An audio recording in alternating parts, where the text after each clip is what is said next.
तो रोज़ाना एक जैसा दाल सब्ज़ी गोश्त खाकर अगर आप लोग थक चुके हैं और कुछ नया और टेस्टी बनाना चाहते हैं तो मेरी इस रेसिपी को एक दफ़ा तो लाजमी ट्राई कीजिएगा। बिस्मिल्लाहिर्रहमानिर्रहीम। अस्सलामुअलैकुम। खुश रहें, आबाद रहें, जहाँ भी रहें हैप्पी रहें और हेल्दी रहें। तो मैं हूँ फ़ाइज़ा और वेलकम करती हूँ आपको चटपटे पकवान में। तो आज आप लोगों से शेयर करूँगी मैं बेसन और ढेर सारी सब्जियों से बनी हुई ये मिस्सी रोटी। अमेजिंग रेसिपी है और यकीन करें ये मिस्सी रोटी बना लेंगे ना तो आपको सालन बनाने की भी ज़रूरत पेश नहीं आएगी।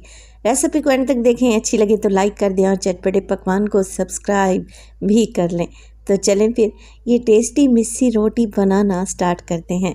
तो जायकेदार मिस्सी रोटी बनाने के लिए सबसे पहले तो हमें आटा गूंद कर तैयार करना पड़ेगा।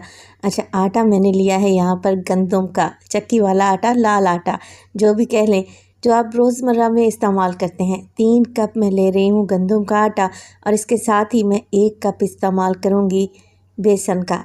तो मिस्सी रोटी बनाने के लिए आप लोगों ने यही रेशो रखना है, 3 हिस्से लेना है गंदम का आटा और 1 हिस्सा लेना है बेसन का। अच्छा, बेसन और आटे को अच्छे तरीके से छान लें क्योंकि आजकल सावन है और इसमें कीड़े वगैरह पड़ जाते हैं। डालेंगे इसमें तकरीबन हाफ़ टेबल स्पून के करीब नमक। 1 टेबल स्पून भर कर डाल रही हूँ मैं इसमें कुटी हुई लाल मिर्चें। अच्छा, ये लाल मिर्च जो मेरे पास है ये ज़्यादा तीखे वाली नहीं है, आप अपने हिसाब से कम या ज़्यादा कर सकते हैं। मोटा कुटा हुआ ज़ीरा इस्तेमाल करूँगी इसमें 1 टीस्पून और 1 टेबल स्पून भर के मोटा कुटा हुआ इसमें धनिया डालेंगे। इसके अलावा मैं शामिल करूँगी इसमें गरम मसाला, तो 1/4 टीस्पून ही काफ़ी रहेगा। डालेंगे इसमें अजवाइन, तो तकरीबन 1 टीस्पून के करीब अजवाइन है। हथेली की मदद से मसल कर डाल दें तो अजवाइन की खुशबू 100 गुना बढ़ जाएगी। साथ के साथ ऐड करेंगे हल्दी, तकरीबन 1/4 टीस्पून और इसमें शामिल करूँगी मैं घी का। आप लोग कुकिंग ऑयल भी डाल सकते हैं, 2 टेबल स्पून के करीब घी ऐड कर दें। तो ये तो हो गए मिर्च मसाले। अब मिस्सी रोटी में कुछ सब्जियां भी बिल्कुल बारीक से चॉप करके डालेंगे। तो डालूंगी इसमें मैं प्याज, तकरीबन 3 टेबल स्पून के करीब है, बिल्कुल बारीक से चॉप करके डाल दें। 1 से 2 टेबल स्पून बारीक कटी हुई हरी मिर्चें भी ऐड कर दें। टमाटर डालूंगी मैं एक बड़े साइज़ का, बिल्कुल फाइन सा चॉप करके डाला है, मगर टमाटर के बीज आप लोगों ने पहले रिमूव कर लेने हैं और बाद में इसे फाइन सा चॉप कर लें। डालेंगे इसमें ढेर सारा हरा धनिया। मिस्सी रोटी में अच्छी खुशबू के लिए मैं पुदीने के पत्तों का भी इस्तेमाल करूँगी, तो आधी मुट्ठी के करीब ये पुदीने के पत्ते हैं, बारीक सा काट कर डाल दें। चलें जी, सारी इस चीज़ों को अच्छे तरीके से मिक्स कर लेते हैं क्योंकि कोई इतनी ज़बरदस्त करारी मिस्सी रोटी बनकर तैयार होगी ना, यकीन करें सालन को भूल जाएंगे। मिक्स कर लेते हैं, मगर यहाँ पर एक चीज़ डालना मैं भूल गई थी और वो है अदरक और लहसुन। तो मोटा मोटा सा चॉप किया हुआ अदरक लहसुन है, 1 टेबल स्पून डाल दें और अच्छे तरीके से मिक्स कर लें। बस अब कुछ भी नहीं करना, थोड़ा थोड़ा पानी ऐड करें और नॉर्मल रूटीन में जैसे आप लोग आटा गूंदते हैं ना, वैसा ही आटा गूंद कर तैयार कर लें। पानी का छींटा लगाते हुए आटा गूंदें ताकि ये बहुत ज़्यादा पतला ना हो जाए। तो मिस्सी रोटी में हमने डाली हैं कुछ सब्जियां, जिसकी वजह से क्या होगा, ये पानी छोड़ेंगी। तो आप लोगों ने क्या करना है, मुक्की नहीं लगानी, बस अच्छे तरीके से आटे को मिक्स कर लें और क्या करें, हल्का सा ऑयल लगाकर सिर्फ़ और सिर्फ 5 मिनट के लिए इसे रेस्ट दें। ज़्यादा रेस्ट देने की भी ज़रूरत नहीं है वरना आटा पतला हो जाएगा। 5 मिनट के बाद हाथों को हल्का सा ग्रीस करेंगे ऑयल की मदद से और बस पेड़े बनाना स्टार्ट कर दें। जितनी बड़ी या छोटी रोटी आप बनाना चाहते हैं उसी हिसाब से पेड़े बना लें। तो एक दफ़ा सारे पेड़े बना कर रख लें। तो अब आप इस मिस्सी रोटी को तंदूर पर भी लगा सकते हैं। अगर आप लोगों के पास तंदूर है ना, तो आप ये रोटी तंदूर पर लगाएं, ज़्यादा टेस्टी बनकर तैयार होगी।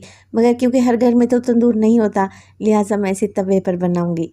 तो मैंने ले लिया है यहाँ पर एक बेलन और हल्का सा इस पर आटा डस्ट कर दें ताकि ये पेड़ा चिपके नहीं।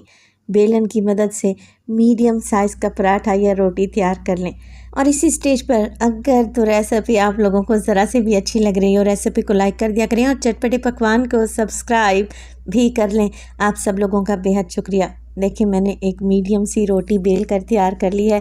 अब फ्राइंग पैन को मैंने पहले ही गर्म करने रख दिया था मीडियम टू लो फ्लेम पे। तो बस अब कुछ भी नहीं करना, मिस्सी रोटी को एक साइड से कच्चा पक्का सब पका लें, तो इसकी साइड को चेंज कर दें। ये कलरफुल सी चटपटी सी मिस्सी रोटी खाने में निहायत ही टेस्टी है और इसमें क्योंकि डाला है मैंने गंदम का आटा और बेसन, तो ये हेल्दी भी है। दोनों साइडों से रोटी को कच्चा पक्का सा पका लें। तो फिर आप इस पर लगाएं कुकिंग ऑयल, मक्खन या फिर घी, कुछ भी लगा सकते हैं, 1 से 2 टेबलस्पून, और दोनों साइडों से अच्छे तरीके से इसे फ्राई कर लें, इतना कि हल्के हल्के से गोल्डन स्पॉट नज़र आने लगे। तो सारी ही मिस्सी रोटियां बस ऐसे ही बनाकर तैयार करनी चाहें। ये मिस्सी रोटी बनाकर खाएंगे ना तो आपकी पुरानी यादें ताज़ा हो जाएंगी। यकीन करें, अगर आप लोगों का आज सालन बनाने का मूड नहीं है तो फिर ये मिस्सी रोटी बना लें, खाकर मज़ा आ जाएगा। माशाल्लाह से देखें, लग रही है ना टेस्टी।